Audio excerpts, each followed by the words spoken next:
Aníbal Rosario, más cerca.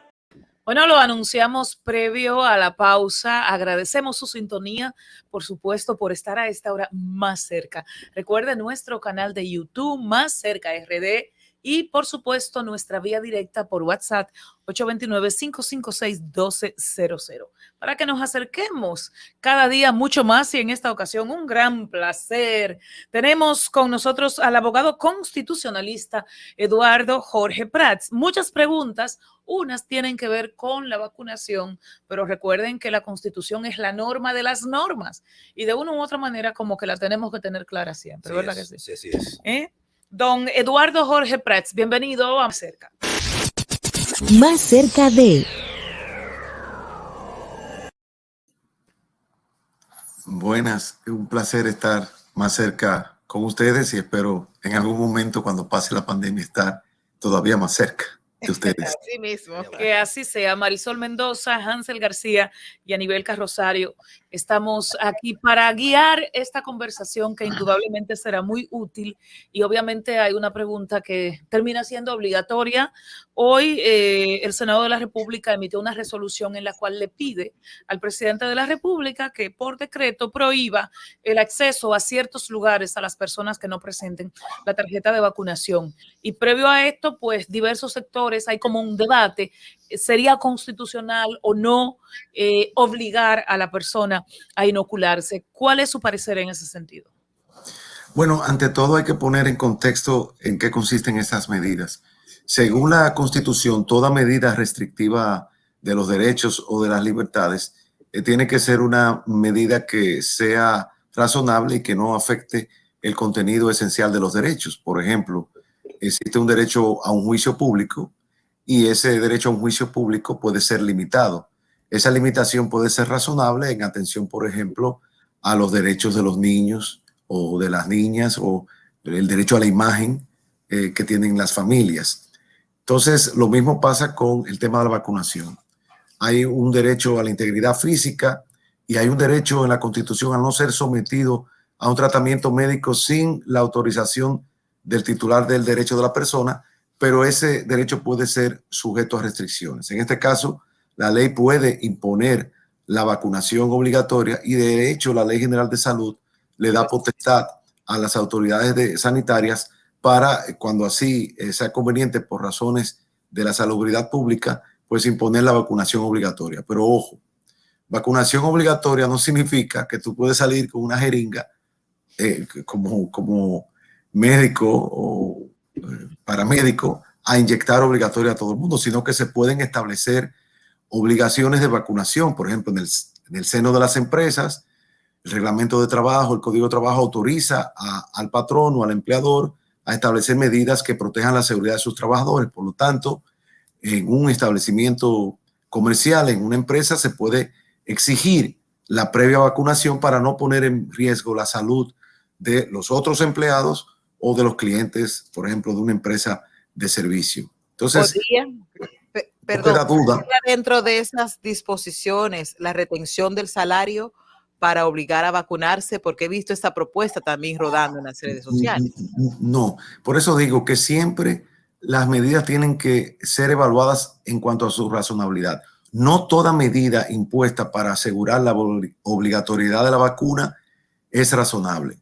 Por ejemplo, no es razonable inyectar obligatoriamente a una persona porque está el principio no limit tangere, no me toquéis, la integridad física. En segundo lugar, no es razonable afectar contra el mínimo existencial, contra la dignidad humana, reteniendo salarios. Tampoco es razonable prohibir el acceso a los servicios públicos de personas que no se han vacunado. Es decir, las medidas tienen que ser razonables. Hay, por ejemplo, y eso incluye el acceso a instituciones públicas, como propone hoy la resolución del Senado. Miren, lo más importante es que la ley permite limitar las aglomeraciones. Y, por ejemplo, ¿podría prohibirse el acceso al metro de una persona que no ha sido vacunada? Yo entiendo que no. Porque en el metro lo que debe regir es el distanciamiento social, que ahora no se cumple. Y de hecho, yo creo que más allá de los teteos y como se llame ahora esta cuestión, es el hecho de la aglomeración en el transporte público, uno de las principales causas de este segundo o tercer rebrote que estamos experimentando. Por eso yo digo que tiene que ser un análisis caso por caso, porque no toda medida para asegurar la obligatoriedad de la vacuna es una medida constitucionalmente razonable. ¿Y qué sería? Porque uno dice de repente, sobre todo ante unos teóricos por ahí de conspiraciones y del sello de la bestia y situaciones que a uno le sorprenden que todavía como que eso pueda influir en una persona, pero es la verdad. Y hay gente que está manipulando a sus seguidores, en algunas iglesias a su feligresía inclusive. Entonces, ¿qué medida, si se quiere, de fuerza, lo de fuerza entre comillas, es constitucional o podría ser constitucional para lograr que la mayoría de la población se vacune? Miren, lo primero es que, aunque a uno le parezca absurdo, aunque a uno le parezca medieval, que haya gente que piense que la vacuna tiene unos efectos que son estrambóticos o fantasiosos, esa es la realidad. Incluso países desarrollados y con mayor educación que nosotros, como Estados Unidos, tienen un gran problema para acceder para poder vacunar a toda la población. Por eso creemos mucho en las campañas de educación ciudadana, máxime en un país como este, donde tenemos unos niveles educativos que no son los mejores. Eso es lo primero. Lo segundo, perfectamente, las empresas pueden exigir a los empleados su vacunación y debe estimularse la vacunación. Hay estados en los Estados Unidos que incluso hasta están dando premios, están dando cerveza, droga, dinero. Perdón. Exacto, para que se vacunen. Ahora los juristas del análisis económico del derecho hablan de los notches, que es incentivos para que la gente se vacune. Yo creo que una combinación de todo eso, pero no podemos pensar que autoritariamente nosotros podemos forzar.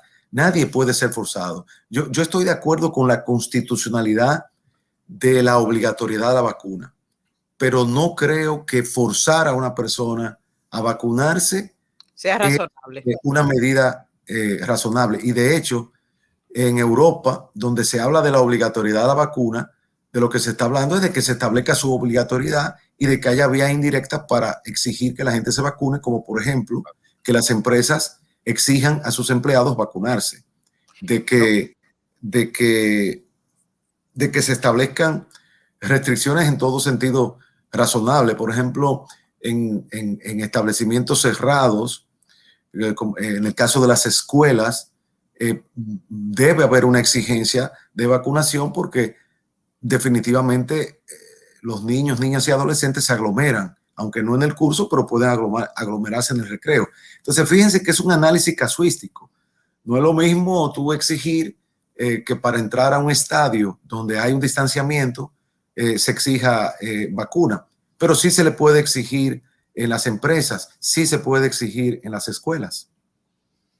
Don Eduardo Jorge Prat, mire, dos interrogantes breves. Primero, retomar lo que decía la compañera Anibelka Rosario. En el caso de las iglesias, estos líderes religiosos que le piden a su feligresía no vacunarse bajo el precepto de la fe, que el sello de la bestia, ¿hay algo que se pueda hacer con esos líderes religiosos para descontinuar esa práctica?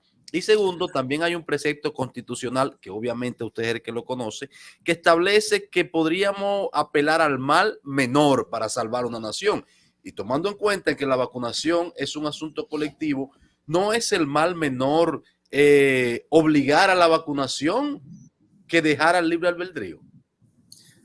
Vuelvo y repito, obligatoriedad de la vacuna no significa necesariamente forzar físicamente a una persona a ser vacunada, sino que autoriza al Estado a tomar medidas para asegurar esa obligatoriedad. Pero en ningún escenario es constitucionalmente admisible vacunar a una persona en contra de su voluntad. Hay medidas indirectas, como la exigencia de vacunación. En cuanto al discurso religioso, está en juego también la libertad de cultos, la libertad de conciencia. La jurisprudencia constitucional ya conoce el caso de los testigos de Jehová y las transfusiones de sangre. Entonces, sobre eso, nosotros entendemos que hay que respetar ese ámbito íntimo. De hecho, la democracia liberal se origina precisamente a partir de proteger esa esfera íntima de conciencia. Yo creo que Don Eduardo, eso hay que respetarlo, salvo propalar informaciones falsas, notoriamente falsas, como por ejemplo que con la vacunación te inyectan un chip, porque eso es claramente no es así. Eso sí puede haber limitaciones, pero ahí luego también la libertad religiosa. don Eduardo, ¿cuándo algo, un artículo, una norma, una ley es inconstitucional? Cuando a todas luces usted dice, no, pero eso es inconstitucional, eso es una barbaridad por determinadas consideraciones que tenga. O cuando el Tribunal Constitucional así lo deja por sentado. Mira, esa es una gran pregunta la que tú haces y yo siempre se la hago a mis estudiantes. Hay cuestiones que son manifiestamente inconstitucionales. Digamos, por ejemplo, que se establece por ley que todos los viernes las autoridades penitenciarias tienen que seleccionar una persona que haya sido condenada a 20 años de prisión y fusilarlo en el patio de la cárcel. Ni siquiera tiene que llegar a un tribunal. Es que la autoridad penitenciaria puede decir, mira, esta ley es manifiestamente inconstitucional porque la Constitución prohíbe la pena de muerte. Ahí no tiene que haber litigio ni controversia, pero hay otras cosas que no. Por ejemplo, la cuestión del aborto. La jurisprudencia constitucional es muy variada en este sentido, incluso los que admiten la licitud del aborto. Entonces, de hecho, todo es una cuestión de interpretación de la Constitución. Muchos dicen que, bueno, es una cuestión de interpretación y entonces la Constitución viene siendo lo que los jueces dicen que dice la Constitución. Por eso es que hay que ser muy cuidadoso a la hora de elegir los miembros de las altas cortes, de elegir los miembros de la judicatura, porque realmente son ellos los que deben afirmar. Lógicamente, un juez tiene que motivar su decisión y para eso la Constitución establece en su artículo 74 que en caso de conflictos de derechos tiene que hacer un balance de los intereses y los derechos en juego, una armonización o concordancia práctica de esos derechos en conflicto, como es el caso que vemos aquí. El derecho que tiene una persona a no ser sometida a un tratamiento médico sin su consentimiento y el derecho que tiene toda la población a preservarse frente a la expansión de un virus tan contagioso como lo resulta ser la COVID. Señor Eduardo, ¿cuál es su criterio en torno a este tema del Río Masacre? La Fuerza del Pueblo hoy llamó al gobierno a sentarse a negociar con el gobierno haitiano para tratar de mediar y de que esto quede un poco más claro. Mira, yo pienso que en una isla, de las pocas islas que está compartida por dos naciones históricamente, y de hecho nuestra nación surge como fruto de una separación o independencia frente al dominio haitiano, pues la preservación de los recursos naturales, y en este caso los recursos naturales compartidos, como son los ríos limítrofes, tiene que ser hecha en el marco de los tratados internacionales y en el marco del diálogo de las partes. Y yo pienso que la decisión que tomó el gobierno de integrar una comisión para la negociación con Haití es la conducta adecuada. Se ha dicho que los haitianos van a hacer ahora una explotación, unos canales, un usufructo del río Masacre que pondría en juego el caudal del lado dominicano. Pero también se ha afirmado que nosotros tenemos décadas haciendo explotación de los recursos y que esta sería la primera vez que lo hacen los haitianos. Entonces yo creo que hay que sentarse en una mesa de negociación porque hablando la gente se entiende. Y yo creo que el gobierno tiene sobrada capacidad. El ministro de Relaciones Exteriores es una de las personas más versadas en el derecho internacional público, en el derecho de los tratados internacionales. Él y su padre, Ambrosio Álvarez Aybar, que fue el fundador del derecho internacional público desde la perspectiva dominicana. Creo que estamos en magníficas condiciones para sentarnos en una mesa de negociación y alcanzar una solución de mutuo acuerdo. En ese sentido, hubo alguien un poco en broma que me dijo, bueno, pero si ellos quieren canalizar el río abajo, claro, pues nosotros lo canalizamos arriba y ya. O lo represamos. Yo digo, bueno, de repente quizás no es tan simple, pero suena también como una posibilidad. A su vez, y ya le pregunto, tenemos el privilegio de tener una isla en el lado dominicano más que en el haitiano, pero una isla con recursos naturales, con ríos, con arroyos.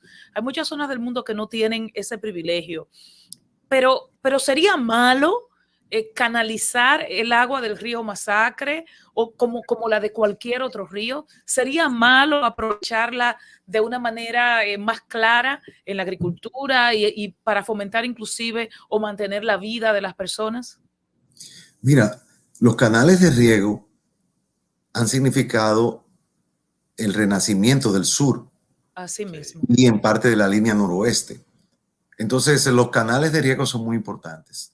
Esta es una magnífica oportunidad para que República Dominicana inicie proyectos binacionales con la hermana República de Haití para fortalecer la recuperación de las cuencas de nuestros ríos, los ríos compartidos, y sobre todo para la reforestación. Yo creo que esta es una gran oportunidad. Incluso hay fondos internacionales disponibles que tendrían una gran legitimidad y una gran acreditación si se trata de proyectos que son acreditados por ambas naciones. No veamos esto como un problema. Creo que los hermanos haitianos están buscando quizás una solución a corto plazo. Yo no soy un experto en el manejo de cuencas hidrográficas, pero en República Dominicana tenemos cantidad de profesionales que han estudiado eso dentro y fuera del país, graduados de la UAS, de Ucamami y de otras universidades, y yo creo que esta es una gran oportunidad.